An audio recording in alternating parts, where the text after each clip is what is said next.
آپ سمجھ رہے ہیں، میں سمجھ رہی ہوں، لیکن یہ جو اپوزیشن ہے، اپوزیشن کیوں نہیں اس پہ آواز اٹھا رہی؟ اپوزیشن کو صرف عمران خان کی رہائی، جو کہ مجھے لگتا ہے کہ کوئی رہائی کی بات وہ نہیں کرتے، ان کو تو صرف اپنی سیٹوں کی لگی ہوئی ہے کہ آج سینٹ کا مل جائے، آج ریزرو سیٹس میں ہمیں بیٹھنے کو مل جائے۔ یہ کام تو اپوزیشن کا تھا جس کو ہم نے ووٹ دیے تھے۔ نہیں، اپوزیشن کا ہوگا، لیکن کیا جن کو ہم نے ووٹ دیے تھے ان کو ووٹ ملے؟ تو بات کی بات ہے، فارم 47 45 کس طرح سے ہو گیا اور کہاں پہ اتنی کمزوری؟ یہ جو شہباز شریف میرٹ پہ وزیر اعظم ہے، پارلیمنٹ میرٹ پہ آئی ہے، وزیر میرٹ پہ بنے ہیں، اور یہ جو عدلیہ ہے، یہ جو 26 امینڈمنٹ کے بعد یہ میرٹ پہ ہے۔ کیا ہم میرٹ پہ گفتگو کرتے ہیں؟ کیا اس ملک میں میرٹ ہے؟ تو اس وقت ظاہر ہے 47 والوں کو، ان کو اپوزیشن نے تو شور مچانا ہوتا ہے نا، چلو نہیں مچا رہے، ہم تو مچا رہے ہیں نا، یہ دعویٰ تو کرتے ہیں نا عوامی نمائندگی کا۔ تو یہ 3 وہاں کیوں ہیں؟ نمبر 1۔ نمبر 2، 190 لوگوں کا قاتل کون ہے؟ نمبر 3، بلا شبہ موسمیاتی تبدیلی پوری دنیا کا مسئلہ ہے، بلا شبہ ماحولیاتی تبدیلی پوری دنیا کا مسئلہ ہے، بلا شبہ اس وقت دنیا پوری اس میں پھنسی ہوئی ہے۔ لیکن مجھے بتائیے کہ 2010 میں سیلاب آیا، 2022 میں بھی آیا، 70 سالوں سے ایسا ہو رہا ہے۔ اور میرے پاس میں ایک اخبار دیکھ رہا تھا، اس اخبار میں تھا 1972 میں چینی چوروں کو نہیں چھوڑیں گے، یہ 1972 ہے، اور 49 1949 میں 3-4 سال بعد پاکستان بننے کے بعد سیلاب آیا ہوا تھا، اور اس وقت کہا جا رہا تھا کہ مؤثر پالیسی بنائیں گے اور سیلاب سے نپٹیں گے۔ جب آپ دھڑا دھڑ درخت کاٹیں گے، جب آپ برساتی نالے اور سیلابی نالے بیچ دیں گے، جب آپ کی ترجیح دریاؤں کے منہ موڑ دیں گے، بہت شاندار پالیسیاں بنائیں گے، آپ بہت شاندار قانون سازیاں کریں گے، لیکن عملی طور پر 0/0۔ کیوں؟ کیونکہ ہم ان کی ترجیح میں نہیں ہیں۔ ایک بڑا گھر گر جائے، ایک بڑا گھر پانی سے بھر جائے تو ہمارا مسئلہ بھی حل ہو جائے گا۔ ایک دن یہ ہمارے اسپتال میں لیٹ جائیں، ہمارے اسپتال بہتر ہو جائیں گے۔ ایک دن ان کے بچے ہمارے اسکولوں میں پڑھ لیں، ہمارے اسکول بہتر ہو جائیں گے۔ ایک دن یہ ہماری حوالاتوں میں رات گزار لیں، یا بخشی خانے جس میں ہمیں چھتر پڑتے ہیں اس میں جائیں، وہ بھی بہتر ہو جائیں گے۔ یہ ہماری سڑکوں پر سفر کریں، ہماری سڑکیں بہتر ہو جائیں گی۔ تو ایشو بنیادی طور پر یہ ہے کہ بے حسی ہے، بدنیتی ہے، بیڈ گورننس ہے، بیڈ پرفارمنس ہے۔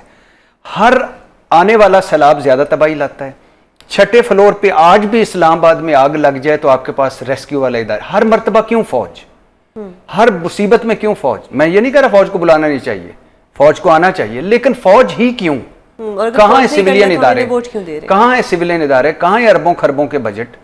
تو یہ 4 بارشیں ہو جائیں، کراچی ڈوب جائے۔ کراچی کے اس لیے میں کہہ رہا ہوں کہ 35 سال سے وہ بھائی جان اور پیپلز پارٹی والے وہاں رول کر رہے ہیں، اب تو میئر بھی ان کا ہے، وزیر اعلیٰ بھی ان کا ہے۔ تو 4 بارشیں ہو جائیں کراچی ڈوب جاتا ہے، 4 بارشیں ہو جائیں لاہور ڈوب جاتا ہے۔ لاہور اس لیے کہہ رہا ہوں کہ راجہ رنجیت سنگھ کے بعد سب سے لمبی حکمرانی ہاؤس آف شریف کی ہے، اور شہباز شریف کا کہتے تھے جس نے ترقی دیکھنی لاہور آ جائے۔ تو 4 بارشوں کے بعد لاہور، آپ کا نالا لئی آپ سے سنبھل نہیں سکتا۔ یہ نالا لئی ہے ہماری سیاست، نالا لئی ہے ہماری حکمرانی، نالا لئی ہے ان کی باتیں۔ کوئی کہتا ہے 5 اگست 90 دن ایگزاسٹ کر رہے ہیں نا عوام کو، کہ عوام کہ یہ تو بھی ٹوپی ڈرامہ انہوں نے لگایا ہوا، آپس میں یہ لڑتے رہتے ہیں، ہمیں یہ کیا دیں گے۔ کبھی کہتے تھے خان صاحب کے بیٹے آئیں گے، تو کچھ بھی تو نہیں ہو رہا، ایگزاسٹ تو کر رہی ہے پارٹی۔ اب آپ مجھے بتائیں کہ سلمان اکرم راجہ کا پی ٹی آئی کے نظریے سے کیا لینا دینا؟ ڈانٹتے بہت اچھے نہیں، پیناما لیکس کے ہاؤس آف شریف کے وکیل تھے سلمان اکرم، آپ وکیل ہیں نا؟ جی۔ آپ کھوسا صاحب کے ساتھ رہیں، تو سلمان اکرم راجہ کا کیا لینا دینا ہے پارٹی سے؟ بیرسٹر گور کا پی ٹی آئی کے نظریے سے کیا لینا دینا ہے؟ نہیں، اتفاقات ہیں نا، حادثات ہیں، چوائسز پھر کیا کہیں؟ نہیں، اتفاق مجبوری ہے نا۔ بیرسٹر گور کا کیا لینا دینا ہے؟ مجھے بتائیں شیخ وقاص اکرم کا کیا لینا دینا ہے؟ وہ بھی اچھا ڈانٹتے ہیں۔ تو ڈانٹنا تو اگر کوئی کلاس ہے تو پھر تو ٹھیک ہے، لیکن پارٹی سے تو کوئی لینا دینا ہے۔ تو یہ وہ پارٹی نہیں ہے جس سے ہم، اور دوسری بات، اس پارٹی نے ہر کوشش کر لی، جس طرح اس حکومت نے، اس نظام نے ہر کوشش کر لی کہ عمران خان اور پاکستان تحریک انصاف کو ختم کرنا، نہیں کریں گے، نہیں کر پائیں گے۔ اسی طرح پاکستان تحریک انصاف سڑکوں پر آ کر حکومت نہیں گرا سکتی، تو کرے گی کیا کرے گی؟ ظاہر ہے یہ جتنے جوگی ہے، اس میں کوئی شک نہیں، بلنڈرز ہیں ان کے، سیاسی غلطیاں ہیں ان کی، آپسی لڑائیاں ہیں ان کی، اور مسلسل جیسے آپ نے کہا کہ مسلسل لوگ Exhausted. ایک بندے پہ 2 2.5 درجن پرچے ہیں یار, اس نے گھر چلانا ہے, بزنس کرنا ہے, کیا کرے گا وہ؟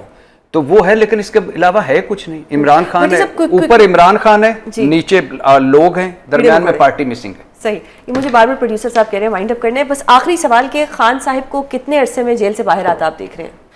اچھا, جب یہ آپریشن بنیاد المرصوص نہیں ہوا تھا, فیلڈ مارشل صاحب کی ملاقات نہیں ہوئی تھی ٹرمپ سے, تو اس وقت میں نے کہا تھا کہ اس سال میں رہا ہوں گے, لیکن میں پھر ابھی تک اسی میں ہی ہوں. مجھے پتہ ہے کہ بہت مشکل ہے. عمران خان صاحب کی یہی اسٹرینتھ ہے جو وہ فرنٹ فٹ پہ لڑتے ہیں, یہی ویکنس ہے. سیاست کام ہوتا ہے رستہ نکالنے کا, دروازے کھولنے کا. یہ عمران خان صاحب کو کئی مواقع ملے, وہ مس کر گئے. لیکن میں پھر ایک مرتبہ کہوں گا, حالانکہ مجھے امید کم نظر آ رہی کہ اس سال رہا ہو جائیں گے انشاءاللہ. بہت شکریہ بھٹی صاحب پروگرام میں اپنا قیمتی وقت دینے کے لیے. ہمیں جوائن کیا ہے ارشاد بھٹی صاحب نے. سر بہت شکریہ پروگرام میں اپنا قیمتی وقت دینے کے لیے. سر یہ جو بارشیں اس وقت ہو رہی ہیں, ایک طرف بارشیں ہو رہی ہیں, ایک طرف محترم نواز شریف صاحب ہوں, شہباز شریف صاحب ہوں, مریم نواز صاحبہ ہوں, یہ لوگ شانگلہ گلی جا رہے ہیں, پھر ایک طرف اشتہارات بھی آ رہے ہیں. تو کیا پاکستان میں اتنے زیادہ ہمارے پاس فنڈز ہیں کہ اشتہارات بھی لگتے ہیں, کھانے بھی ہوتے ہیں ججز کے, پی ایم ہاؤس کے خرچے بھی ہوتے ہیں, اور دوسری طرف یہ کہا جاتا ہے کہ یہ جو بارشیں ہیں اور اس میں جو اگر کوئی کیجویلٹیز ہوئی ہیں تو نیچرل ڈیزاسٹر ہوا ہے, یعنی کہ اگر کسی گٹر کا ڈھکن کھلا تھا, کوئی بجلی کی تار ننگی تھی, تو اس میں حکومت کا کوئی لینا دینا نہیں تھا. کیا ہم بہت ہی ایک غریب ملک ہیں کہ ہم لوگ ان کیجویلٹی سے بچ نہیں سکتے, اور یہ نیچرل ڈیزاسٹر ہے, یہ سب کچھ ہم قدرت پہ چھوڑ دیں, یا ایک طرف ہمارے پاس اتنے پیسے ہیں کہ ہم ٹورز بھی لگاتے ہیں, کھانے بھی کرتے ہیں, پی ایم ہاؤس کے خرچے بھی ہوتے ہیں؟ کیا کہیں گے آپ اس پہ؟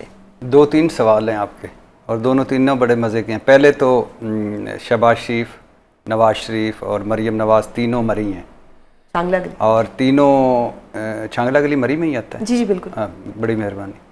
تو مری میں ہیں تینوں, اور تینوں خیر سے ملکی معاملات وہاں ڈسکس کریں گے. وہ آپ نے سنا تھا جب روم جل رہا تھا تو نیرو بانسری بجا رہا تھا. یہ تینوں نیرو ہیں. نیرو ہوتا ہے, نیرو جو بھی ہے, نیرو وہ, تو وہ یہ بانسریاں بجا رہے ہیں وہاں. آپ اندازہ کریں کہ بے حسی کی, کہ آپ کا ملک ہے وہ بارشوں کی زد میں ہے, اور خاص طور پہ پنجاب, اور ایک 3 دفعہ کا وزیر اعظم ہے, اور حکومتی پارٹی کا سربراہ ہے, دوسری وزیر اعلیٰ ہے اس کی بیٹی, تیسرا وزیر اعظم ہے یعنی چچا بھتیجی باپ بھائی بھتیجی, اور بیٹی چچا باپ, تینوں خیر سے وہاں ہیں. اور اتنی بے حسی کا ایک ہی مطلب ہوتا ہے کہ آپ کی ترجیح عوام نہیں ہے. اور میں اس لیے کہتا ہوں کہ یہ لوگ ہم پر مسلط جو ہوئے ہیں, ان کا ہماری زندگیوں سے کوئی تعلق نہیں, اور ہمارا ان کی زندگیوں سے کوئی تعلق نہیں.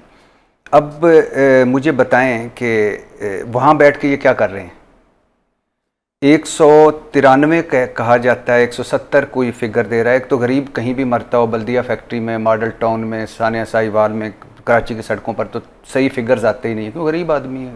تو 190 لوگ ہیں, تو ان 190 لوگوں کا قاتل کون ہے؟